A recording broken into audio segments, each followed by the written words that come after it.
I was on a beautiful street called Gold Hawk Road. Now, that's not good English. It should be Golden Hawk Road, shouldn't it? Except, maybe it's a person. We used to say in Old English, when I was young, when you sold someone something, you hawked it. You were hawking things. Things that we now flog, we used to hawk. So a gold hawk is probably someone who sells gold, I would imagine.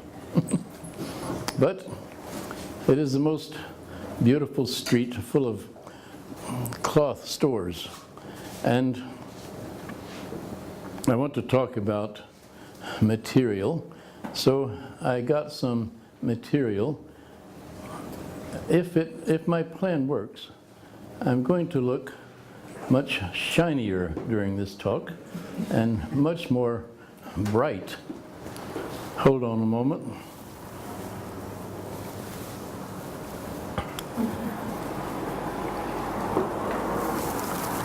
Isn't this beautiful? And it's not expensive. This was €3 a meter.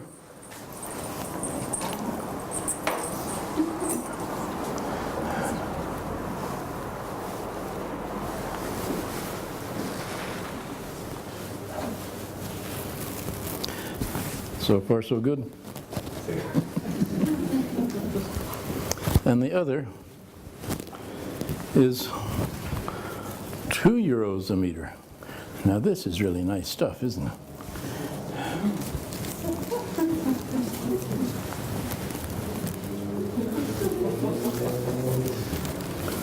Shiny, huh?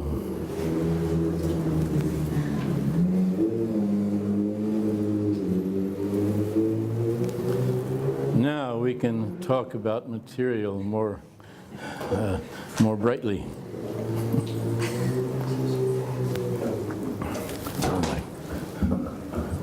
My mic went down. Did I do that with my cloth? Yes, I did, didn't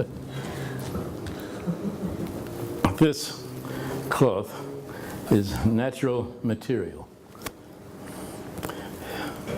It's mostly made of petroleum, which is very natural.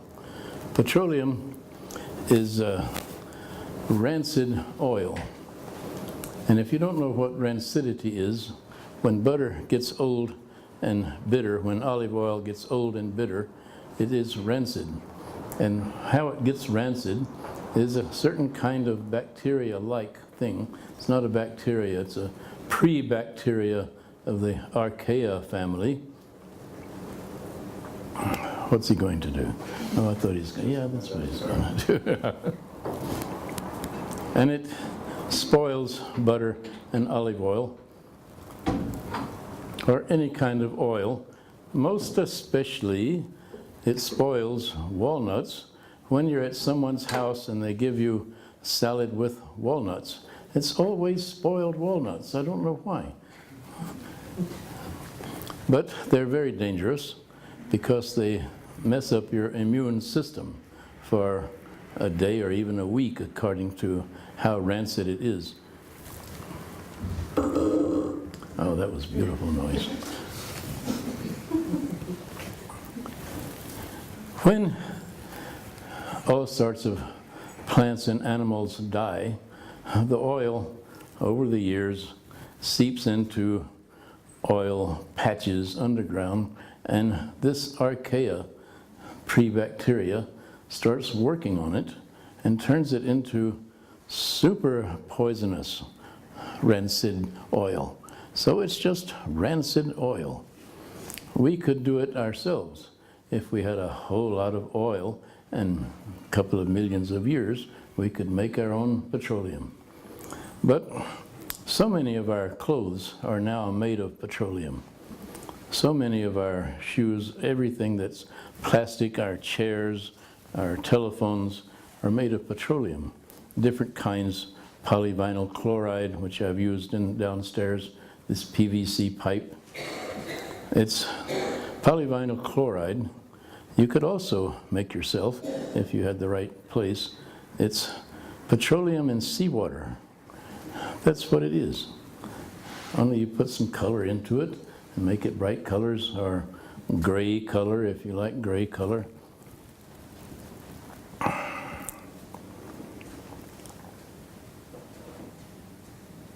There are not any unnatural materials, because there's natural materials, and we might assume a concept of supernatural materials, because that's what unnatural materials would be. We don't have any unnatural materials. We might have ridiculous, stupid ways of making and using material. That's quite different, isn't it? That's a quite different thing. That puts it onto us instead of onto the material. So the material is basically innocent, and it's our ways of doing things that are so crazy and strange. Now I'm to the gist of what I want to talk about, crazy and strange. I was talking also earlier in the week with T.J. Demos, who is I don't know what he is, a thinker of some sort.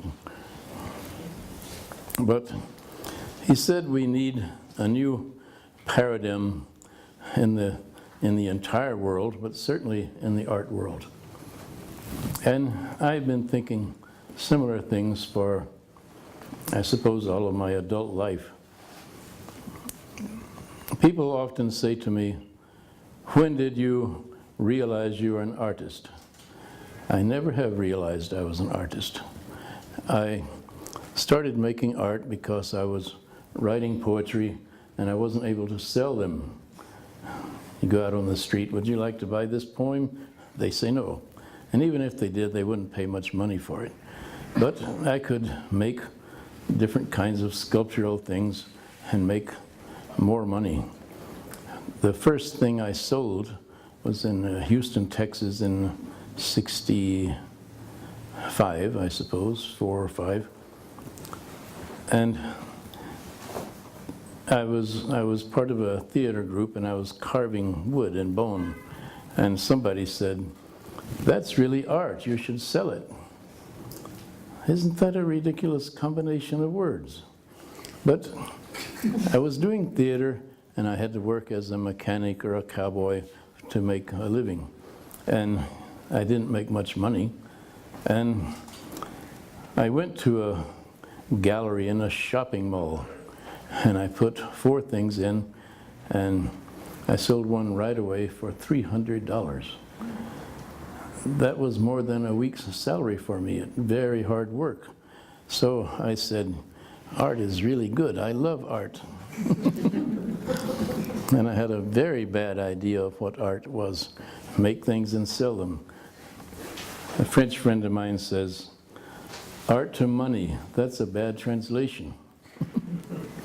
But it's more and more a bad translation, and more strange. But we have these categories. We have a category art, a category writing, or books, or literature, and we have a category called music. People often ask me, "Do you like music? What music do you like?"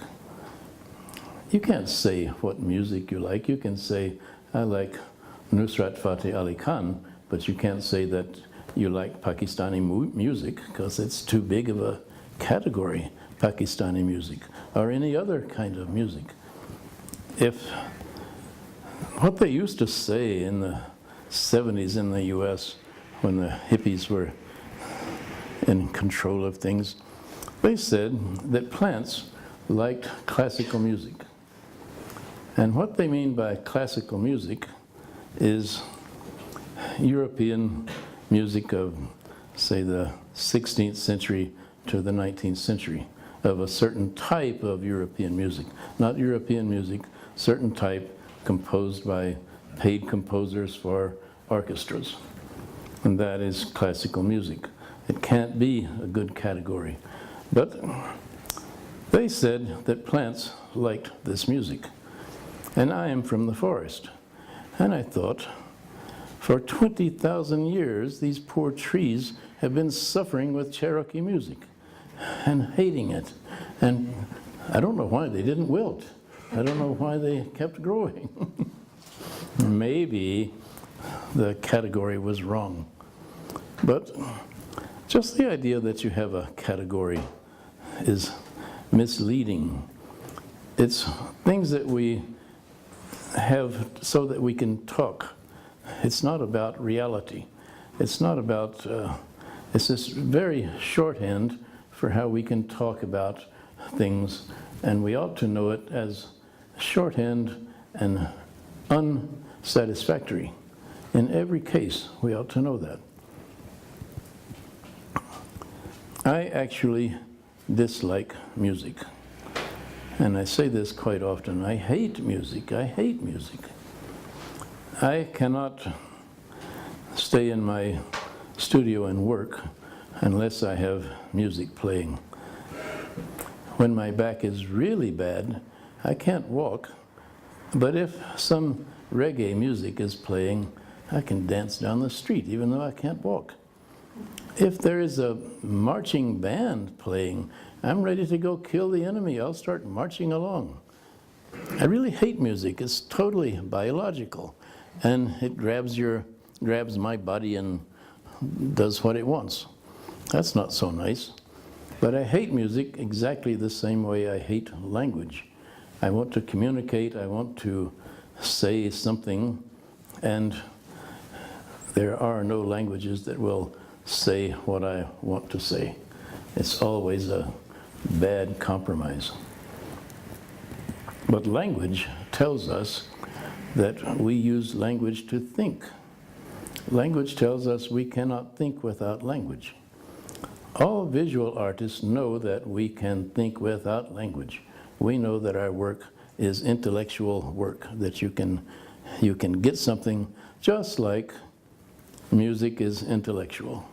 If I listen to a symphony, as long as it's not Chicago or someplace, of playing a Beethoven's Sixth Symphony, I get a great intellectual meaning from this.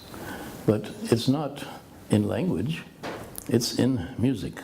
It's in the intellectual meaning is in the music, not in an interpretation of the music. So I bet no one ever asks any musician, what does that mean?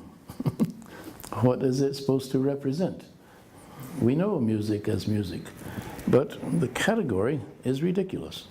The category is really stupid because we don't mean music, except I do when I say I hate it. I really mean that. When someone tells me they love music, I know that they don't love music.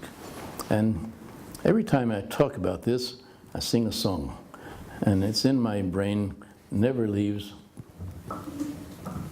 Do I keep doing this, or does it do itself that way? It's a music commercial on the radio in the US at Christmas time. They were selling Norelco electric shavers. And these shavers have 4 little cutting heads that are flexible. So they call them floating heads. And the jingle to sell these Norelco shavers at Christmas time is floating heads, floating heads, floating all the way. This, for a child, this is not nice, is it? This is something really too bad. I am very sensitive to music, and I hear, yikes, I'm exposed. Sorry. It's not so easy to wear these things.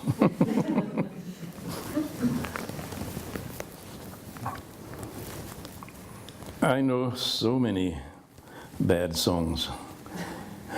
My brain loves bad music. And I'm wanting to work, and my brain says, why don't we hum this song? And it starts with some stupid Christian hymn, or something even worse, some English nursery song. I learned this song when I was a child. I'm going to sing one more time and then I won't sing anymore. Oh, don't you remember it was a long time ago, there were two little children, their names I don't know. They were walking along on a long summer's day, got lost in the woods, I heard people say. And the poor little babies, they cried, and finally they lay down and died. And a pretty little robin flew down from the trees and covered them over with strawberry leaves. And he sang for the whole summer's long over two little babes who'd never done wrong. That's also not a nice song for a child to learn, is it?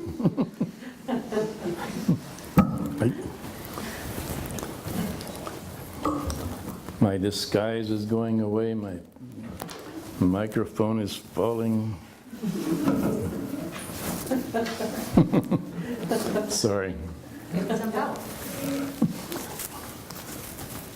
Maybe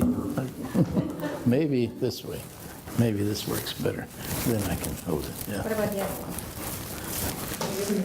Oh, thank you. Thank you.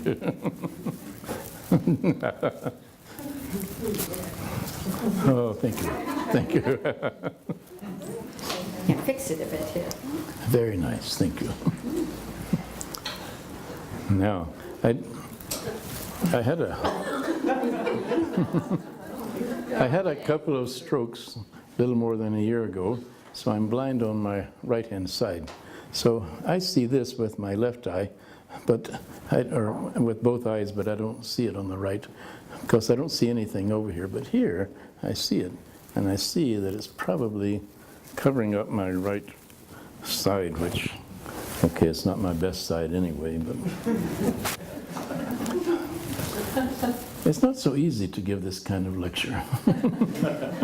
More complicated than I thought. When we say literature, we mean, because of this silly shorthand, we mean writing good books. And what we mean by good books is the books that we like.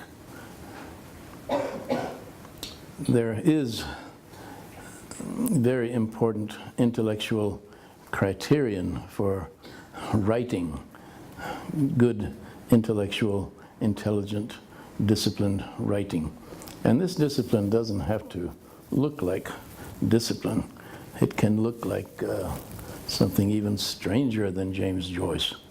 But it has to be serious.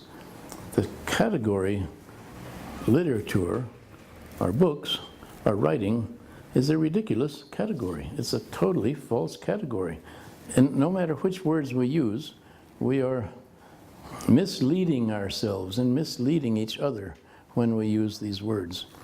Do you like books? No, I don't like Mein Kampf. I think it's a bad book. I don't like, let me start over. I don't like most books these days because there are so many books. There are so many writers writing so many books, and there is such a distribution system so that every department store, every airport, every bus station, train station has 2,000 or 3,000 paperback books for you to read. They're mostly horrible, bad things that you should not read. They're bad for us. They're just stupid, and they're written for making money out of our wish to be stupid. I don't like the idea of art. I don't like the idea of artist, but how to talk about this false category, this is what T.J. Demos is on about. How do we change these categories and get, as he says, a new paradigm for our lives in general, for this crisis that we're in? but especially to me for art, because I try my best to make intelligent things for intelligent people.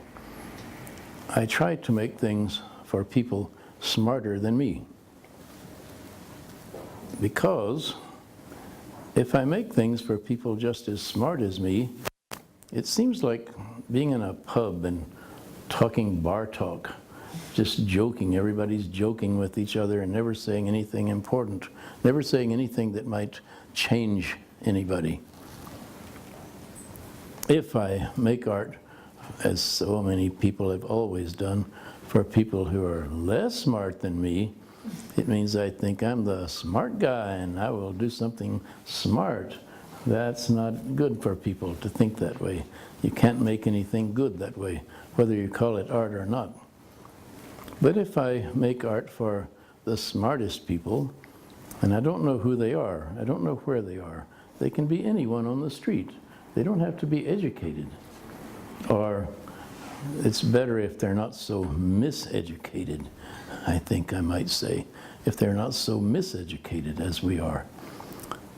We went yesterday to the Tate, Britain, and we saw a folk art show. It was horrible. It was English folk art. It was so stupid. And this other guy I met today, he said, what a strange, unfortunate thing in these days when Great Britain and England are trying so hard to deny their current reality, to make a show of English folk art as though it were, I don't know what, as though it were some way English, as though it were English, and the rest of us are not English.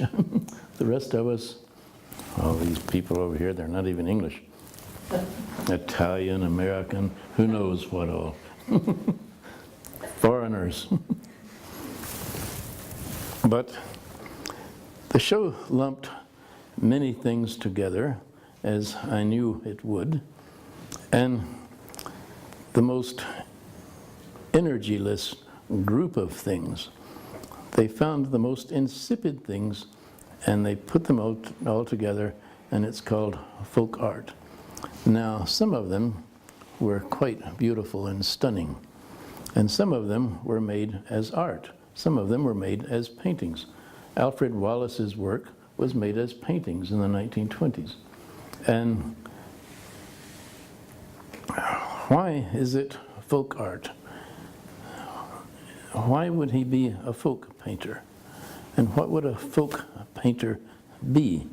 And what would be the opposite kind of painter and a folk painter? I read many years ago in the 60s a Polish art critic who said the opposite of folk art would be gentry art. Because those two words, there's the folk and there's the gentry. So if there's folk art, then there's gentry art. Not fine art. And even the museums know that. There are fine art museums who got stuck in a certain place and they can't take the things that people want to see, so they have to make a new museum called contemporary art, and then that gets a little old, and in places like Belgium they have to make a Hedendaagse Kunst museum, and so on and so on. We can't keep up with what goes on in the world with art, because it's a stupid category.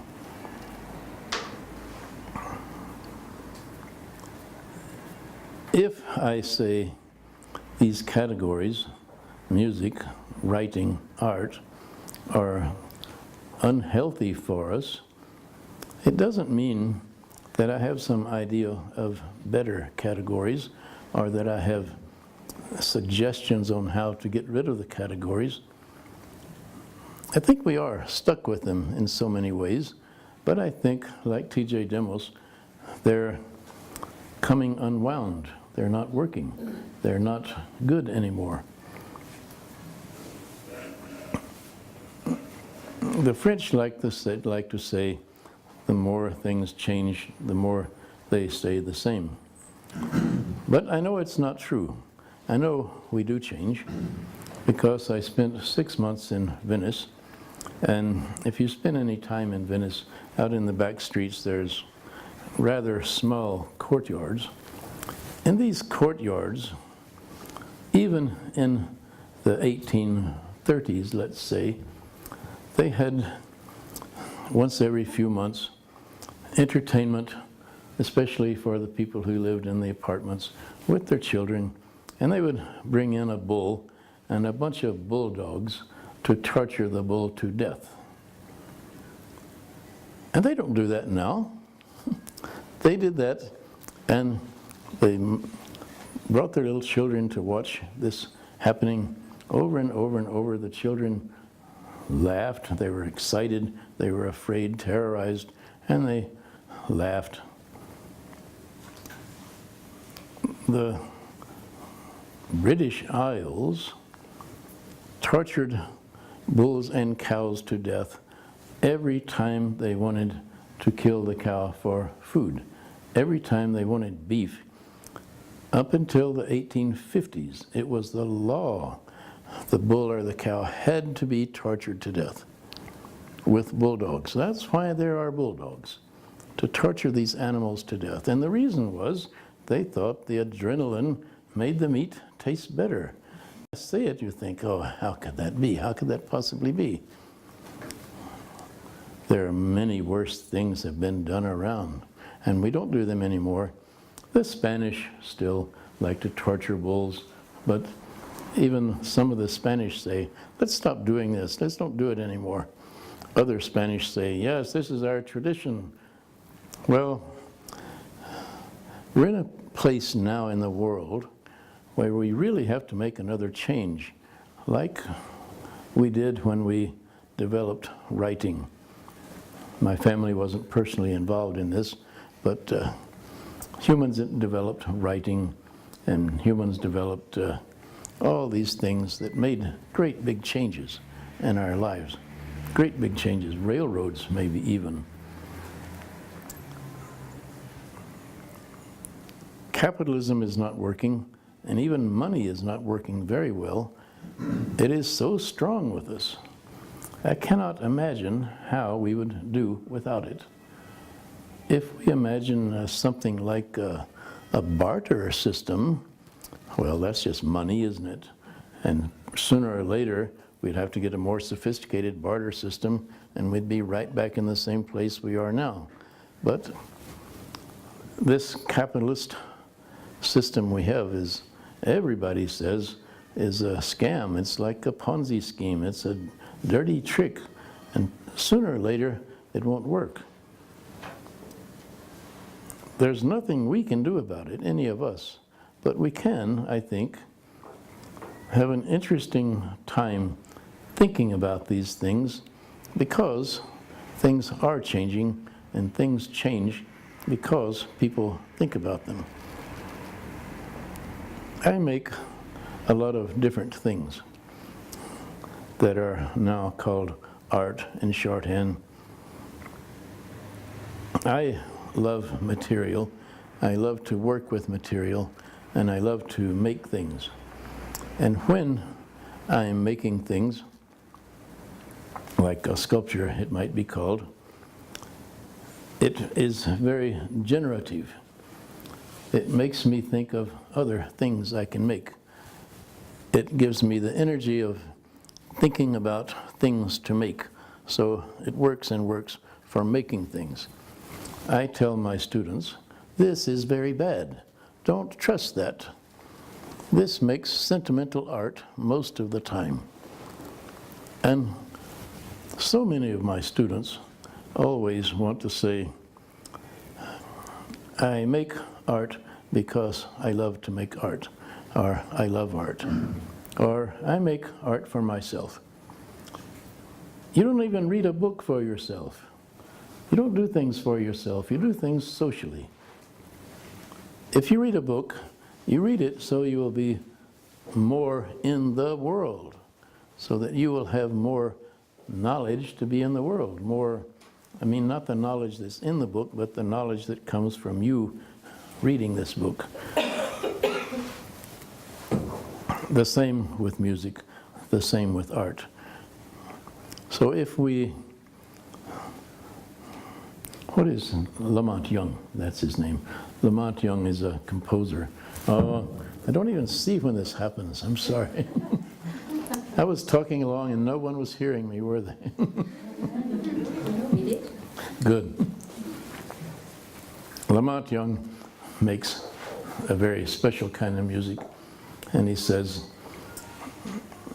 I like stupid music, and I would always rather listen to schmaltzy music. So I try to compose music better than the music I like. I'm not sure that it works with Lamont, but that's what I want to do, except I don't do it most of the time. Most of the time, I make things crazily because I love to. This does not make good art. This makes self-indulgent, usually sentimental art. I just hope not always. And I also like to make art where I don't make anything, where I get a car and I put a great big stone on top of the car, or an airplane and put a great big stone on the airplane. Then I haven't made anything. It makes me feel so sophisticated. It makes me feel like a real artist. Almost as good as one of the conceptual artists. Can you imagine a category called conceptual art? What is it? Does that mean that there is no material involved at all? So that, I never remember his name. He's a little younger than me, but he acts older and he's got a great big long beard. A conceptual artist who's Lawrence Wiener. He makes conceptual art. What if he didn't use any material to make his art? What if he didn't use any surface and put any paint or graphite on the surface? Because he does words on surfaces. What if he said, okay, I'll make conceptual art. I won't put painted words on surfaces. I will just think words. I won't say them out of my material vocal cards. I'll just think them. He wouldn't get much money, would he? And he wouldn't get much feedback either. So I don't know why we have this category, conceptual art, and I don't know why we then think it is so much more sophisticated than whatever might be the opposite, PVC art, I suppose. I don't trust any of my ways of making art, and I want to be a serious artist. What I mean by being a serious artist, I do write poetry, I do write essays and other kinds of things. I am a poet, therefore, but there would be a whole lot of English people who would and do say that it's not real poetry that I write, because there's an English idea and a European idea of what poetry is, that there is a strict definition of poetry, that it has certain kinds of stanzas and rhymes at the end. This is such a dumb, stupid trick, isn't it? Poetry that rhymes. And most of the world knows it's a stupid trick. And most of the world never thought to make poetry that rhymes. Other criteria are there, not rhyming the end of things so that it becomes like a commercial radio jingle that you can remember. I like to put words in strange orders to kind of force language to do something that it forces me back, that I have a dance of force with me in language. And I like to do the same thing with objects. If I do it with language, they have a certain size, and I can publish them if I call them poetry. So it's just a shorthand. It's not a lie, it's just a shorthand. It's the same with sculpture. I make art, and sometimes I make paintings. I'm trying to force the material. At the same time, I want the material to force me to do something that has intellectual meaning. I think all of these endeavors that we call writing, music, and art, they're intellectual activities. They're not whatever instinctive might mean, instinctual activities. I can't do any work without my instincts, but I want my intellect involved in everything I do.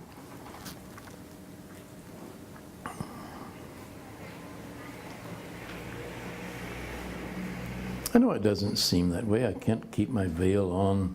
I can't keep my thoughts together. But that's the way I would like to live my life. And I don't know if I explained anything by all this or not, but I don't have anything more to say.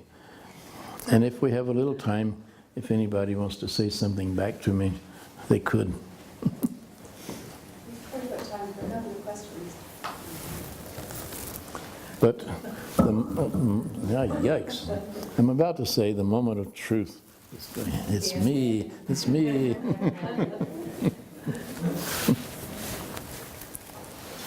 Sorry. Does anybody have a question for Jimmie?